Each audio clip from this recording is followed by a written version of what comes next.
오늘은 최지현 변호사님 함께합니다. 변호사 안녕하세요. 네, 안녕하세요. 왜 이렇게 오랜만에 뵌 것 같으시죠? 네, 한 달 만에 뵌 것 같습니다. 네, 자주자주 나와주세요. 네. 자, 오늘 준비된 사연 만나보고 자세한 얘기 나눠볼게요.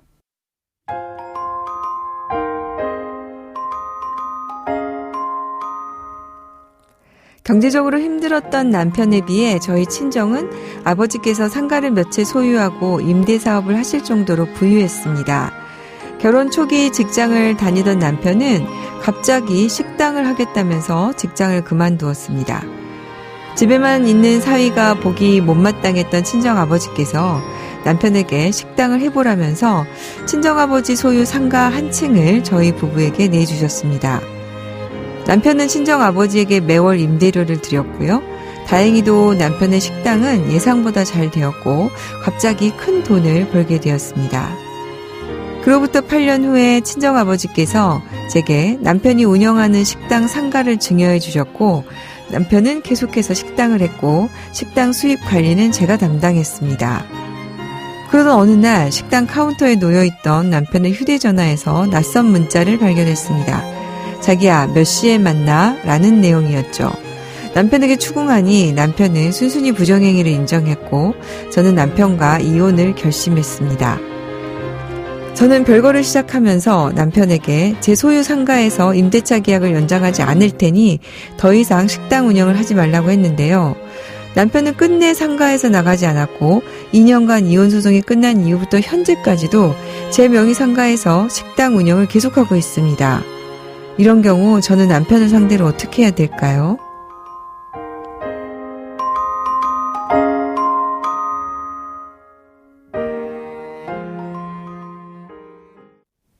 네.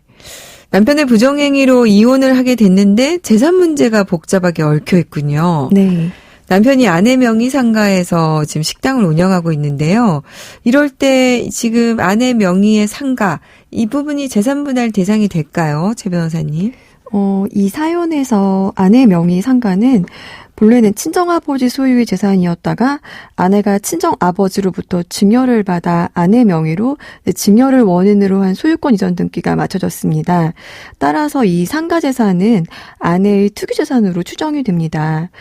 하지만 이제 투기재산일지라도 다른 일방이 적극적으로 그 투기재산의 유지에 협력해서 그 감소를 방지하였거나 또는 그 증식에 협력하였다고 인정되는 경우에는 재산 분할 대상이 될 수 있습니다. 네.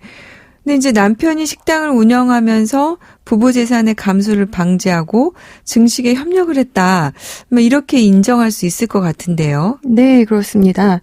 남편의 식당 사업으로 부부 재산이 증식하는 데 기여를 했기 때문에 상가 건물이 비록 아내의 투기 재산으로 추정된다고 하더라도 남편이 아내 명의 상가의 가치 증식에 이제 협력했다는 것이 인정되었다고 볼 수 있어서 이걸 재산 분할 대상에 포함할 수 있겠습니다. 네.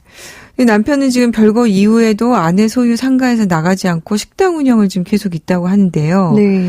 그럼 이제 이 경우에 그 부동산을 사용하고 수익을 한 것에 대해서는 아내가 남편에게 부당이득 반환 청구 이런 걸 할 수 있을까요? 결론을 말씀드리면 이 사건과 좀 유사한 판례가 있었는데요.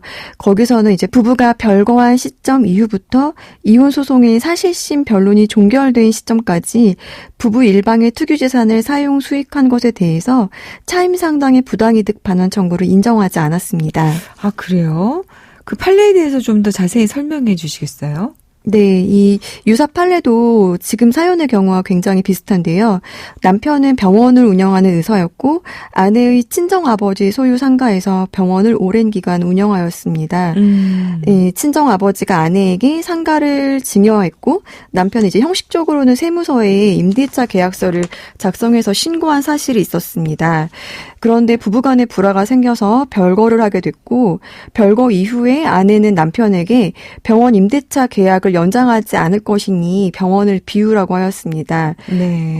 그럼에도 남편은 이제 별거 이후부터 이혼 판결이 확정될 때까지 아내 명의 상가에서 병원 운영을 계속했고 아내는 이제 남편을 상대로 차임 상당의 부당이득 반환 청구를 하였습니다. 이 사건과 지금 사연에 지금 있는 사건과 굉장히 유사한데요. 네. 지금 그러면은 별거 이후부터 이혼 판결이 확정될 될 때까지 차임 상당 부당이득 반환 청구권에 대한 그 부분의 판단은 어떻게 됐습니까? 판결에서는 그 아내 명의 상가에 대해서 이제 아내의 특유재산이라고 보았고, 대신에 남편이 병원을 운영하면서 상당한 수익을 올렸기 때문에 아내의 특유재산의 가치 증식에 협력한 부분이 인정돼서 아내의 상가를 재산분할 대상에 포함된다고 보았습니다. 그리고 병원의 임대차 보증금 반환 채무, 증여세, 양도세, 병원의 인테리어 공사 비용 등 남편의 병원 수입으로 지급됐던 점들을 고려해서 아내의 상가 건물이 재산분할 대상에 포함된 것도 고려를 해서 이제 부부가 별거 시점 이후부터 이혼 사건의 이제 사실심 변론 종결일까지 남편이 병원을 운영하면서 사용한 이익 상당은 재산분할 대상이 될 뿐이고 민사상 부당이득으로 구할 수 없다라고 판결하였습니다. 네.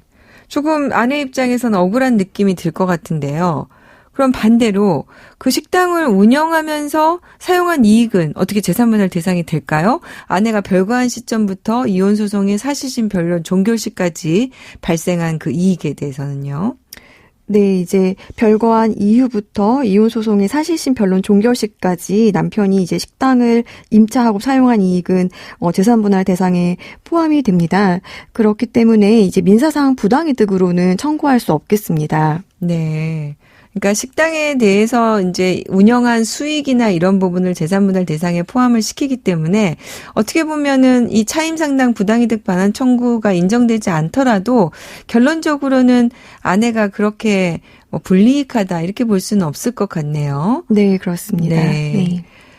그러면은 이제 사실심이 변론 종결이 되면 그럼 그 이후부터는 어떻습니까? 남편이 식당을 인도하지 않고 계속해서 있다면 그동안 발생한 차임이 어떻게 부당이득이 될 수 있을지 궁금하네요. 그러니까 이 사연과 되게 유사한 판례에서는 어떻게 결론을 내셨냐면 이혼 소송의 사실심 변론 종결일 이후부터 피고가 이제 병원을 운영하면서 얻은 수입도 재산분할 소송에서 고려되었다라고 보기는 어렵기 때문에 그 시점에 피고가 부동산을 사용 수익해서 얻은 부당이득 부분은 이혼 소송의 재산분할 소송에 의해서 모두 정산이 종료되었다고 볼 수 없다고 판결하였습니다. 아, 네. 네, 그래서 이제 사실심 변론 종결일 다음 날부터 이 사건의 경우에는 남편이 식당을 인도한 때까지의 차임 상당액은 부당이득금으로 반환을 청구하실 수 있겠습니다. 네, 오늘은 이혼 사유와 별도로 그 배우자 명의의 상가에서 식당을 운영하고 있는 경우에 재산 분할이 어떻게 될지를 좀 살펴봤는데요. 오늘 이 사건을 보면서 이제 이런 생각이 듭니다. 최종적으로 이제 재산 분할을 하게 되면 이 상가는 부인 명의이기 때문에 남편을 상대로 해서는 이제 이걸 나가라라는 명도 소송을 별도로 하지 않으면 나가지 않은 부분에 대해서는 부당이득을 구할 수밖에 없기 때문에 향후에 이런 분쟁에 대비해서 이혼 소송을 시작하면서 점유이전 금지 가처분을 좀 미리 해두면 나중에 남편이 악의적으로 이거를 인도하지 않을 경우에 제3자에게 점유를 옮겨서 이 집행을 피할 경우에 좀 대비할 수 있지 않을까 그런 생각이 듭니다. 네, 오늘 최지원 변호사님 도움 말씀 감사합니다. 네, 감사합니다. 퀸시 존스의 Just Once, 죄송합니다. 양소영 변호사의 상담소 양담소는 내일 또 문을 엽니다. 끝곡 퀸시 존스의 Just Once 들려드릴게요. 양소영이었습니다.